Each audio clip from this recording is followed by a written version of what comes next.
its roots go way, way back in history. They go back to the formation of a secret society, a secret organization that was created by Cecil Rhodes, very powerful and very wealthy individual. And people have heard about him in history, and they know about the Rhodes Scholarship, and they think, well, isn't that nice? But they don't understand at all what that's all about. Cecil Rhodes, when he died, left his great fortune not to his family, not to his heirs, but for the creation of a secret society.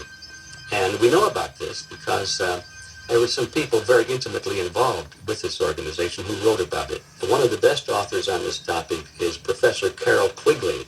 He wrote several books, and Tragedy and Hope is the best known of his. He described in detail this secret organization created by Cecil Rhodes, and he explains in these books he knows about them because he was invited by the organization into its inner circle. He was never a member of it, but he was invited in as their historian, and he was allowed to see their secret records and papers and study them for several years. And he knew all the important players, and he understood what it was about, and so he wrote these books. It's an amazing thing because he laid out in great detail what the purpose of the organization was and how they were the major players in all of the big international events since and including World War I. The bottom line is that you take the roots of that organization and you find out that they created in all of the British dependencies what they call roundtable groups. And then around those little roundtable groups, they created front groups. And the purpose of these front groups and roundtable groups was to penetrate into the governments of all of these different countries, to penetrate into the media centers, to penetrate into the educational systems. In other words, to penetrate into the social fabric, the power centers of society, and literally take them over from the inside without anybody being aware that they were controlling influence. In the early 60s, a Georgetown University professor collects information for a book favorable to the network of powerful men who founded the CFR. For 2 years, Professor Carroll Quigley is allowed to examine the confidential papers and secret records of this network.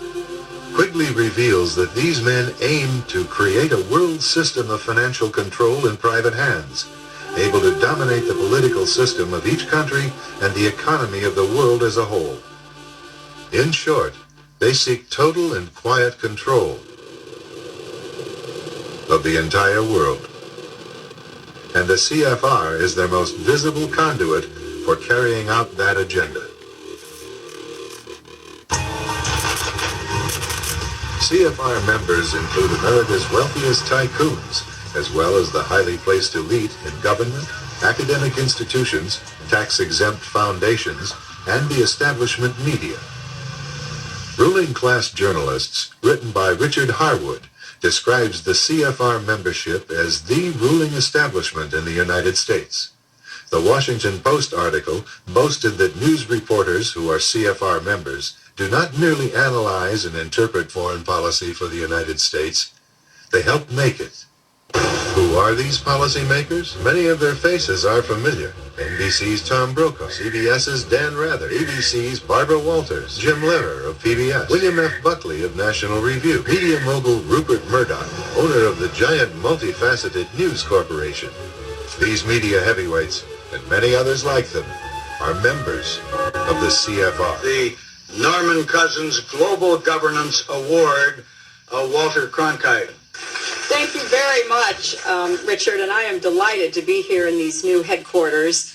I have been often to, the mothership in New York City, but it's good to have an outpost of the council right here down the street from the State Department.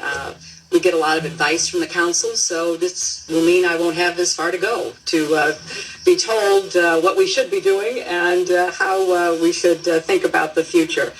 When Bill Clinton delivered his acceptance speech at the 1992 Democratic National Convention, the only person he mentioned other than his mother and grandfather was his history professor at Georgetown University Foreign Service School.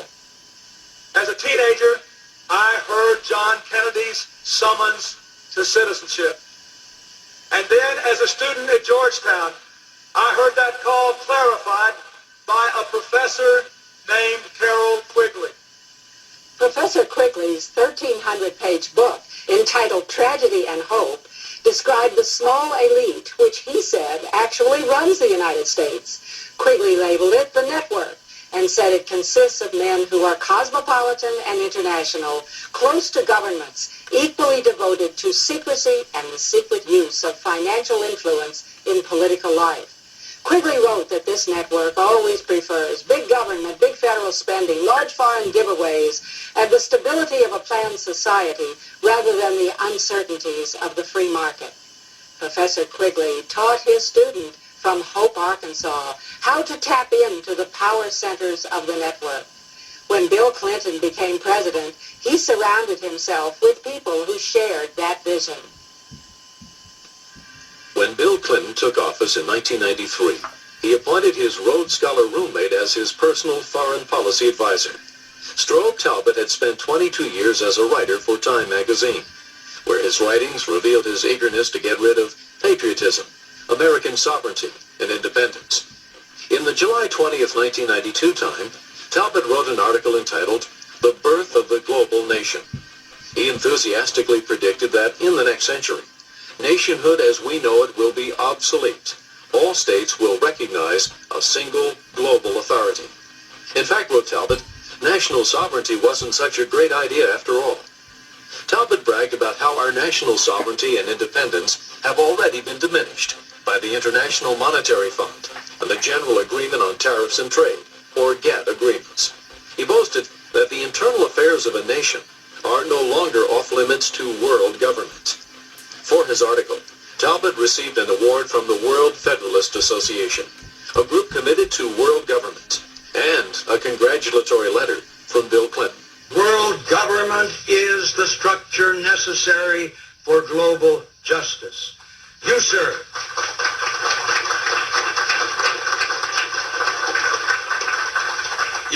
have been a lifelong advocate of this principle, and it is appropriate, therefore, that we present you with this amethyst geode.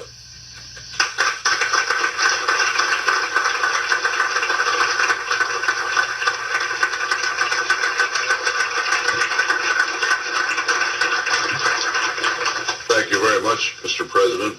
First, we Americans are going to have to yield up some of our sovereignty. That's going to be, to many, a bitter pill. Any attempt to achieve world order before that time must be the work of the devil. Well, join me. I'm glad to sit here at the right hand of Satan. We would like to bring you a message from the First Lady of the United States, Hillary Rodham Clinton. Good evening and congratulations, Walter, on receiving the World Federalist Association's Global Governance Award. Large segments of our citizens believe that the United Nations is taking over whole blocks of counties in Kentucky and Tennessee, and some of them, they believe that we're going to a concentration camp, and they're going to give our army to Russia and all that baloney. The issue is, we live in an interdependent world. We have to cooperate with people. We're better off than we do. We're better off with NATO. We're better off with the United Nations. We're better